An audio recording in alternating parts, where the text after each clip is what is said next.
In this video, we'll explore a line that could be called the line of intelligence, the line of rationality, the line of love. It's a line, and it begins, as anything else does, with what we care about, right? Because if we don't care about anything truly, there's no need to expend any energy, just disintegrate and turn back into soil.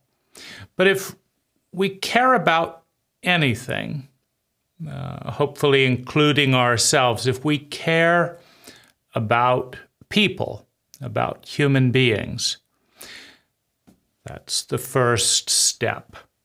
And if we care about human beings, the next step is to care about the things that human beings care about the most, value the most.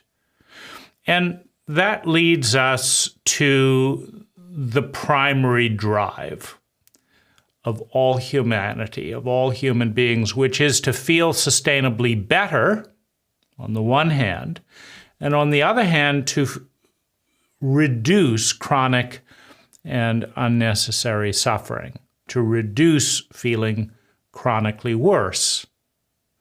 And if we value that, underlying the value of human beings, we then value patterns of energy, thoughts, feelings, attitudes, beliefs, behaviors, environments, patterns of energy that reduce chronic and unnecessary suffering and increase yields in sustainable well-being. That's the next step. And if we value that, we also value doing more of it. And if we value doing more of it, we value efficiency. We value intelligence. Intelligence is ultimately measured by the efficiency with which we transform energy, time, money, natural resources into the reduction of chronic and unnecessary suffering and the increase in sustainable well-being. Now, if we value the efficiency of generating sustainable well-being, we value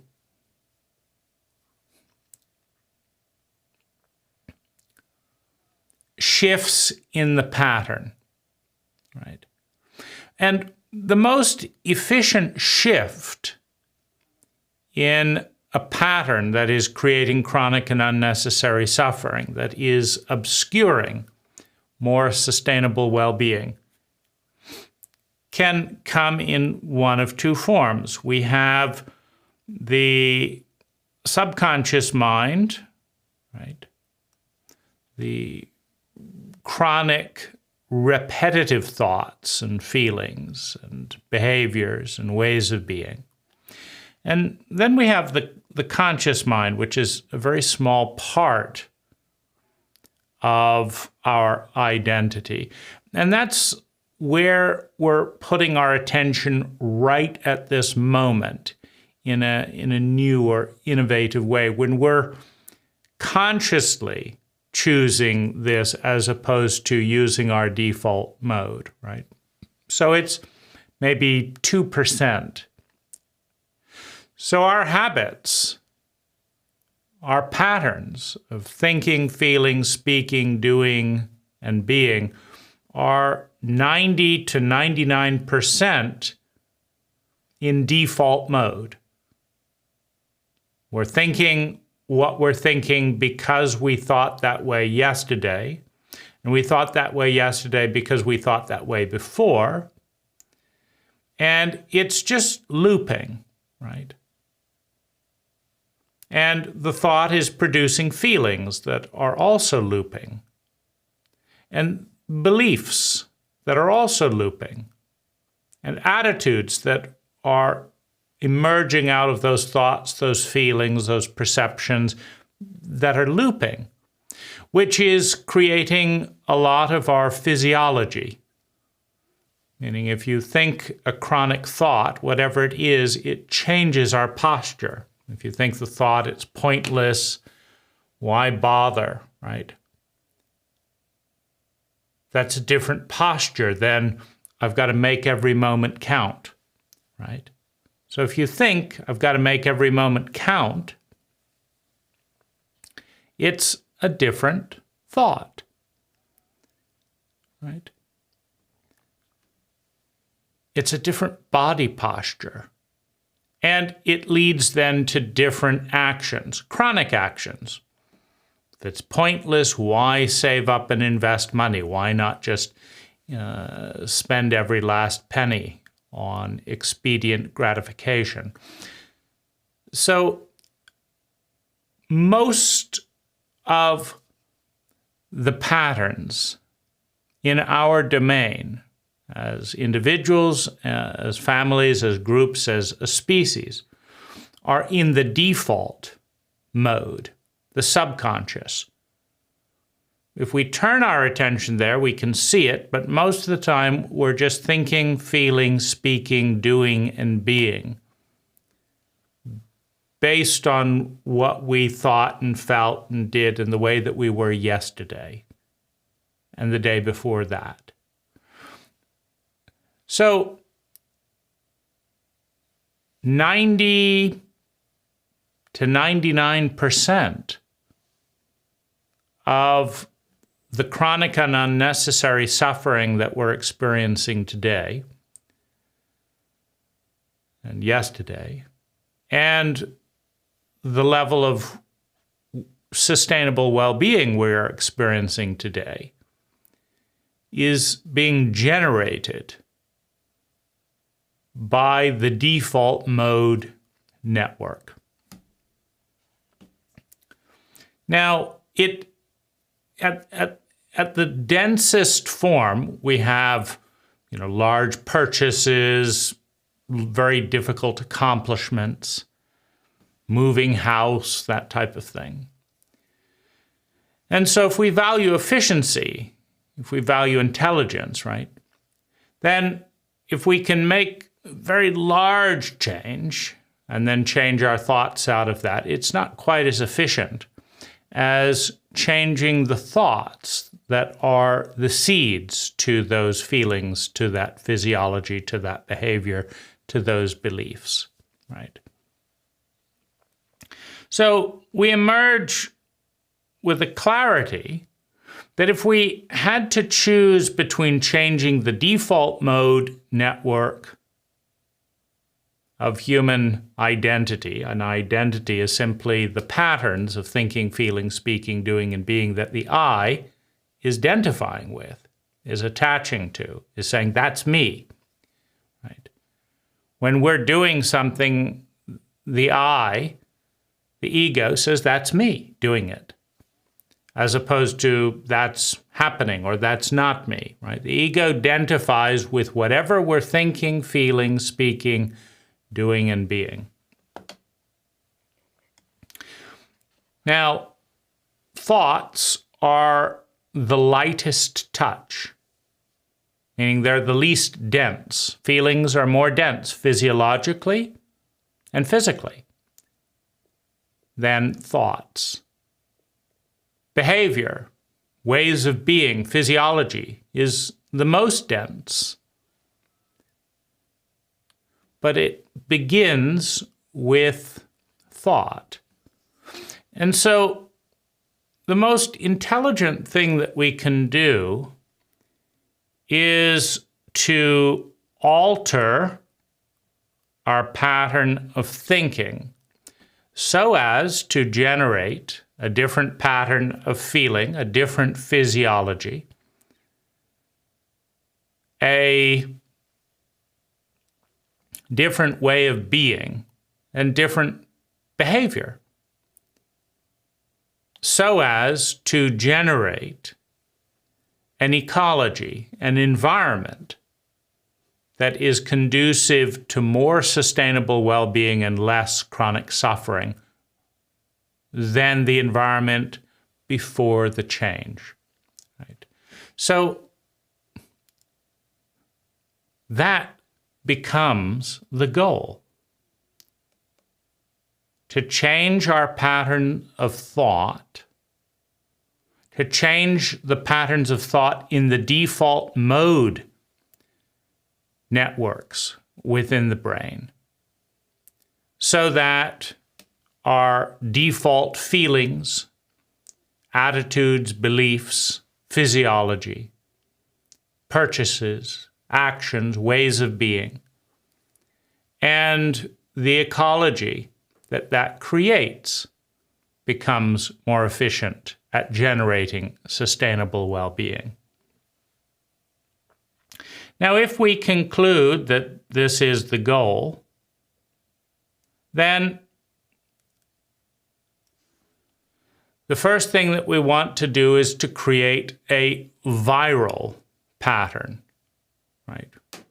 It's more efficient to create a viral pattern of thinking, a new pattern of thinking, than a one-off, right? Where every single person needs to, be personally contacted by one person, as opposed to a pattern spreading, right? Where you have to reinvent the pattern every single time and give it one at a time. You want to create a spoke where it goes out and replicates,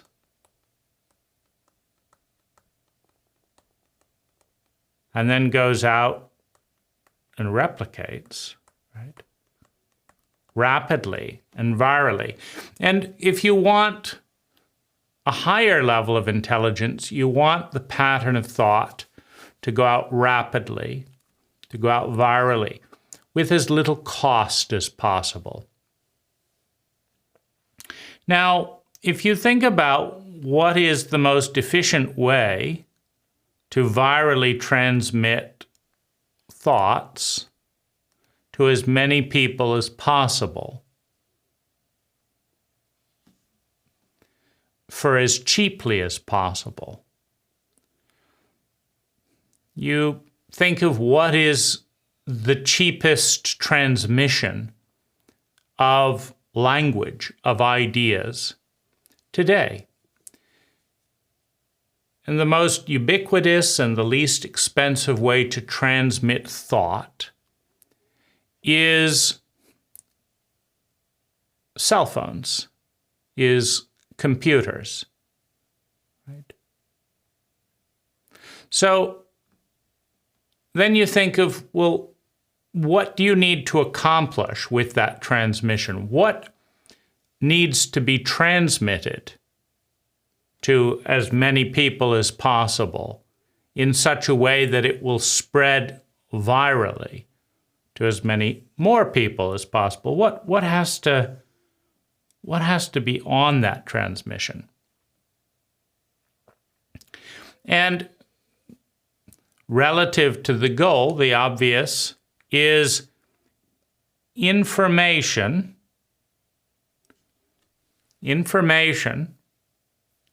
that generates more sustainable well-being than average very efficiently, right? So that it has a net profit, right? Because it takes time to learn something, to digest something. It takes time to build a new habit. It takes time to see results. It takes perhaps a certain amount of money, perhaps a certain amount of natural resources to make those shifts.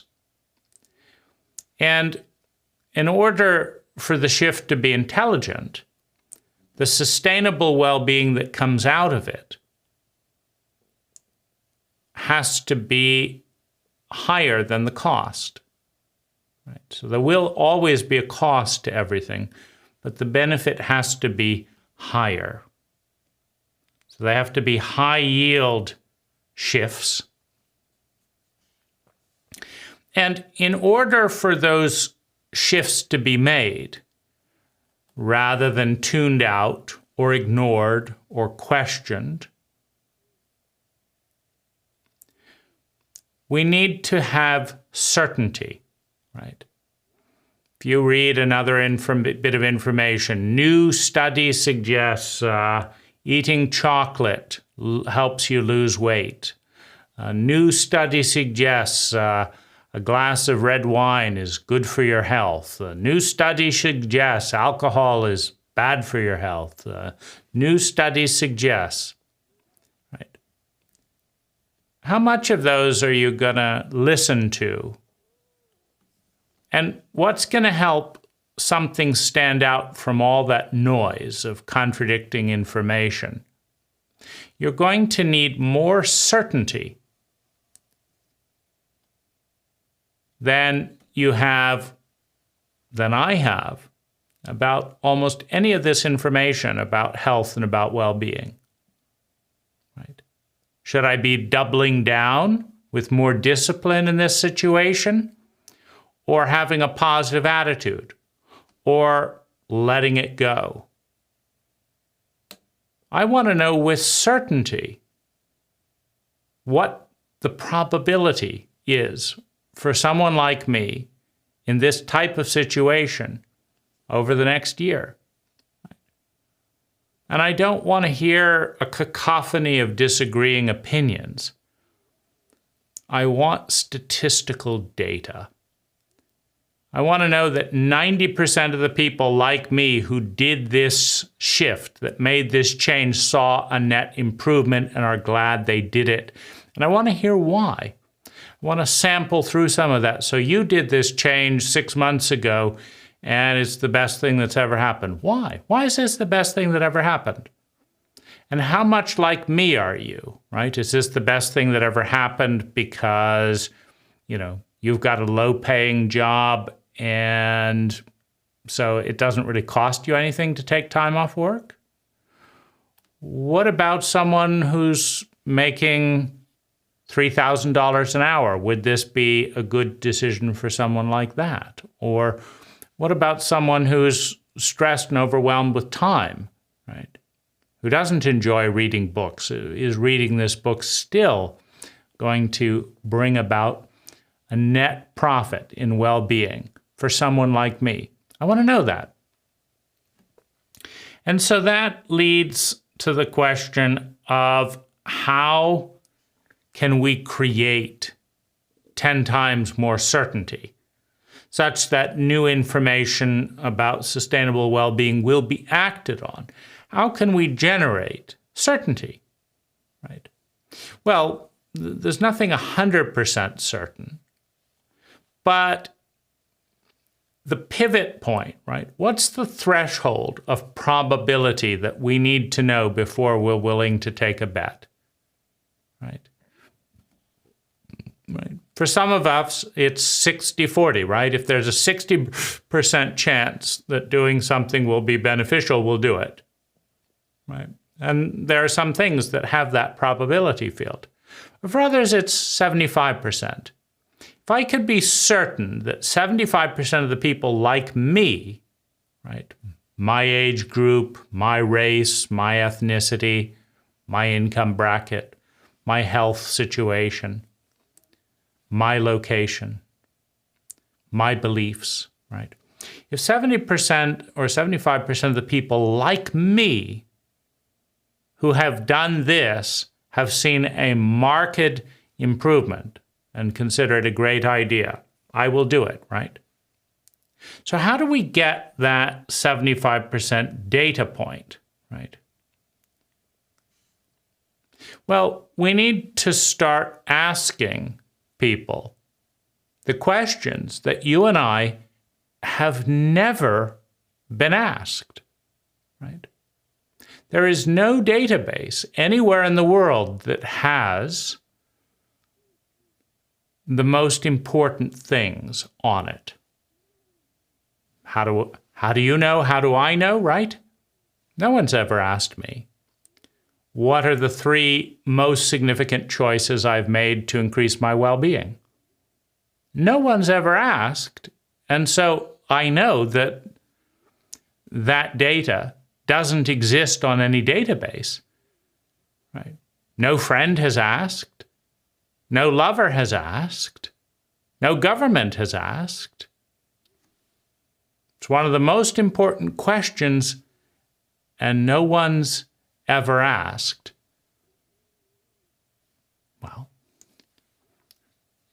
the most important questions need to be asked of as many people as possible in order to generate the probability field with concrete data that is not influenced by advertising or by special interest agendas.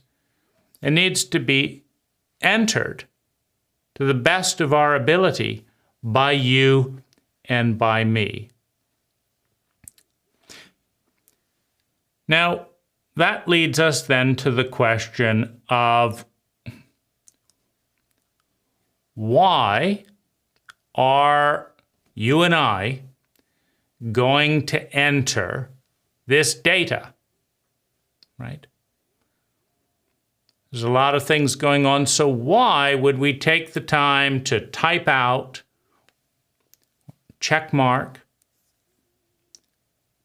answers to the world's 1,000 most important questions, right? Because there are less than 1,000 truly important questions to pinpoint and create the probability fields that have the most impact on human well-being, relationally, financially. But why are you and I, who have never communicated this data before and have never been asked to communicate this data in our entire lives, what's going to create the flow, the network, to unleash the 1,000 most important questions and their answers that no one has ever asked us and that we've never told ourselves or anyone else? What's going to catalyze that behavior? And that leads us to 2 key protocols. Number 1, curiosity. Curiosity. If you want to know what's the biggest depressing thought in 50-year-old white people in California, you've got to answer the question before the current data set is available, right? And so this means that the questions that the most people want to know the answer to are the questions that will have the biggest data set, because every person who wants to know the answer to an important question must answer the question in an app, online, in order to have access to the data set that they are co-creating as they search for it. So that's one reason, curiosity.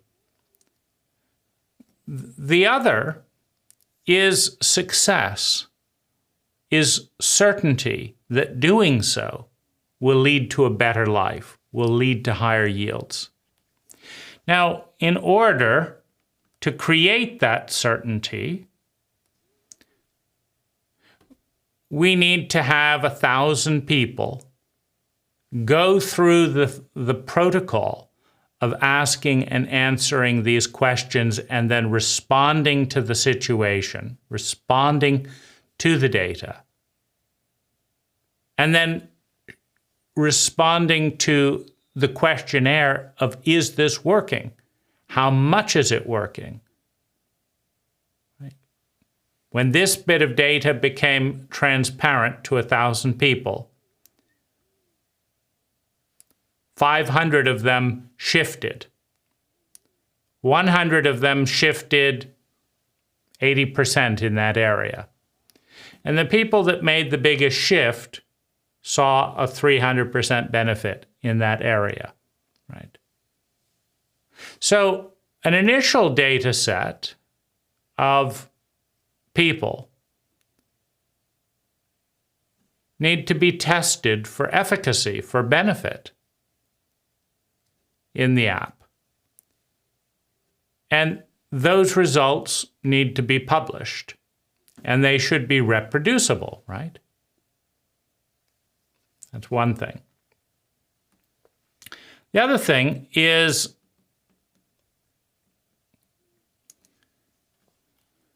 it needs to be free, that anyone can enter and see data for free.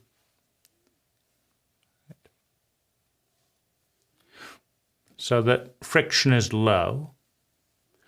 And then one of the big friction points that will stop people candidly entering transparent data is the gap between reality and the cult or culture, right?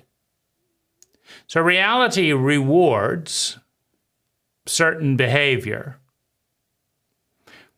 and the cult or culture rewards certain behavior. And there's a gap between that, which creates the public face and the private face. And the public face is that which is rewarded by the cult, and the private face is that which is rewarded by reality, right? So people are always going to do and say and think that which they believe is rewarded in reality. And they're also, statistically, going to attempt to present themselves in a way that they believe is rewarded by their cult. And so in order to get completely unbiased data, politically incorrect questions and answers need to be invisible, need to be encrypted securely, and need to be turned into metadata immediately, right? The things, the questions and answers that have a strong divergence between reality and the cult in which they are asked need to be invisible to other people so that there's no cost for being honest, for being transparent to anyone who is, so that the data set is pure.